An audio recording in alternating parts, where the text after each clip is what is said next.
Welcome to the AB Show. On se retrouve aujourd'hui pour faire une petite analyse. La vidéo elle va être assez courte entre Tyson Fury et Ngannou. Oui, le combat qui a réuni tant de célébrités comme CR7 ou encore Eminem. Mais bon, c'est pas ce qui nous intéresse. Je sais qu'il y a une polémique sur la décision parce qu'il y a une split decision après 10 rounds en faveur de Tyson Fury. Ok? S'il y a bien un vainqueur, en tout cas dans ce combat, c'est Ngannou.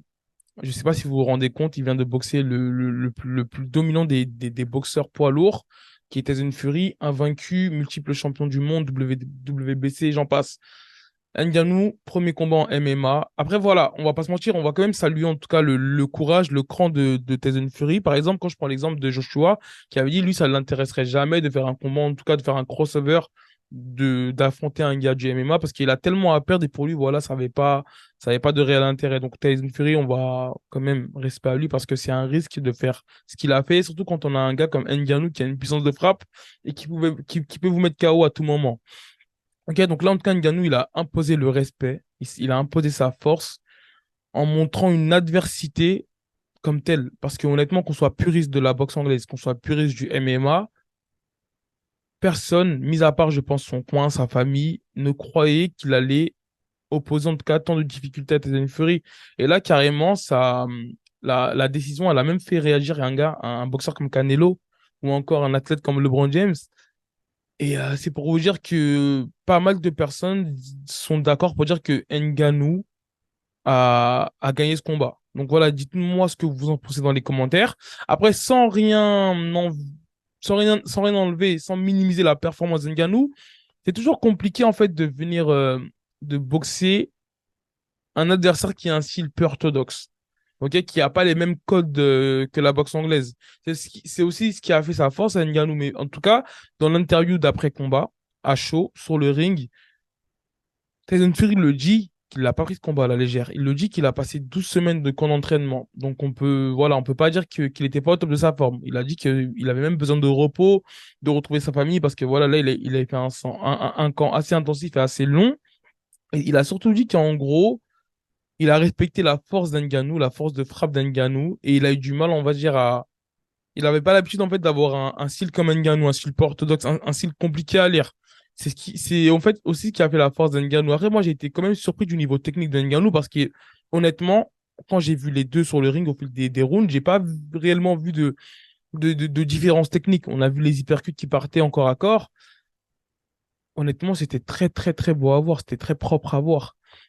Maintenant, moi, ce que j'ai noté, c'est qu'en fait, comment dire, grâce au MMA, Ngannou a pu opposer de l'adversité à Tyson Fury. Je vais vous expliquer pourquoi juste après le générique. N'hésitez pas à vous abonner, à commenter, liker, partager. C'est parti.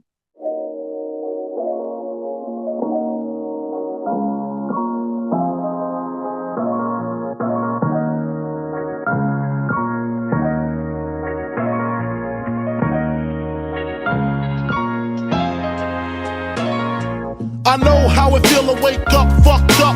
Pockets broke as hell, another rock to sell.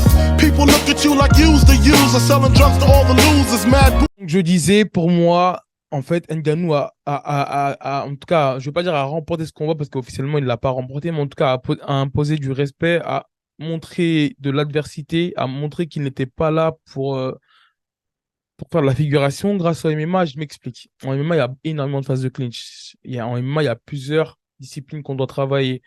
Et en fait, ce qui a permis à Ngannou de toucher Fury, c'était énormément dans les phases de clinch, dans les phases de corps à corps. Et c'est aussi ce qui lui a permis, on va dire, de gêner Tyson Fury, parce qu'à plusieurs reprises, c'est Tyson Fury qui allait chercher Ngannou pour aller travailler en corps à corps. On sait que Tyson Fury, il a l'habitude de le faire, ça, de peser sur ses adversaires, parce qu'il est grand, il était même plus grand qu'Ngannou, il pèse aussi lourd qu'Ngannou, donc forcément, voilà, c'est un avantage physique qu'il a, jusqu'à preuve du contraire. Ok? Donc, il va chercher le corps à corps. Il va peser sur ses adversaires. Sauf que là, face à Ngannou, après, il y a un petit détail qu'il faut noter, c'est en boxe anglaise, celui ou celle qui va, on va dire, imposer son rythme sur les phases de corps à corps, c'est celui qui aura les bras au-dessus de l'aisselle. OK? En lutte, en MMA ou sur les combats de grappling, c'est celui ou celle qui aura le contrôle sous l'aisselle, qui aura les body locks, qui aura les underhooks, qui va, on va dire, qui va avoir l'avantage physique et technique dans les phases de corps à corps. Et en fait, au moment où à chaque fois que Tyson Fury voulait rentrer en contact pour aller fatiguer peut-être Ngannou ou pour aller travailler au corps à corps, soit Ngannou avait cet automatisme-là à rentrer les clinches. C'est des choses qu'on ne voit quasiment jamais en fait en boxe anglaise, d'aller poser les deux mains, voire les deux avant-bras au niveau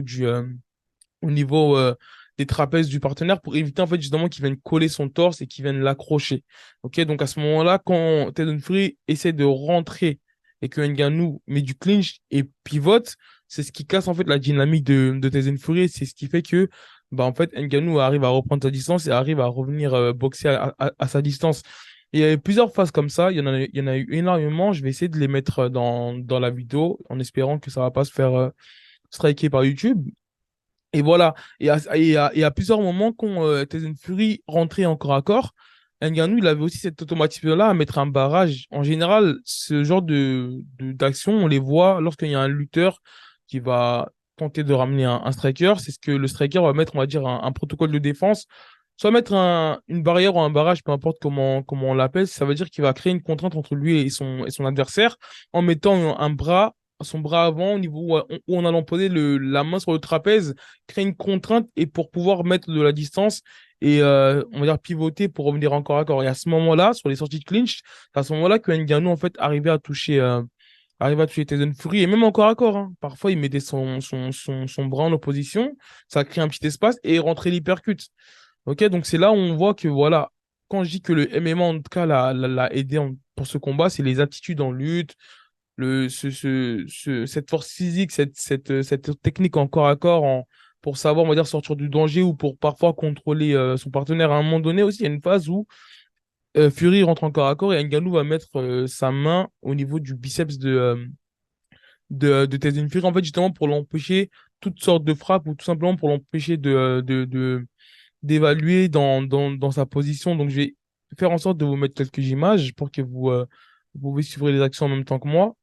Mais voilà, et puis même à un moment donné, il y a Fury qui va chercher le corps à corps, et il essaie de prendre la tête de Ngannou, et ça, c'est un réflexe que tous les lutteurs ont, ou même quasiment tous les combattants de MMA ont, en fait, pour éviter de se faire prendre en guillotine, ils vont venir relever la tête. Et c'est ce que Ngannou fait encore à Tyson Fury, ce qui empêche encore une fois Tyson Fury de prendre l'ascendance sur le corps à corps. Donc on a vu qu'en tout cas, ça a vraiment permis à Ngannou d'opposer autant d'adversité, de poser autant de difficultés. Et ça, grâce à, en tout cas, à ces phases de clinch, à ces phases de corps à corps, ça lui a permis aussi de toucher à maintes reprises Tyson Fury. Donc voilà, c'était une petite vidéo assez courte pour analyser en tout cas ce combat, ce qui a permis en tout cas à Ngannou de s'imposer sur le ring, mis à part la technique en boxe anglaise. Donc voilà, j'espère que ça vous a plu. N'hésitez pas à dire ce que vous en pensez dans les commentaires. On se dit à la prochaine.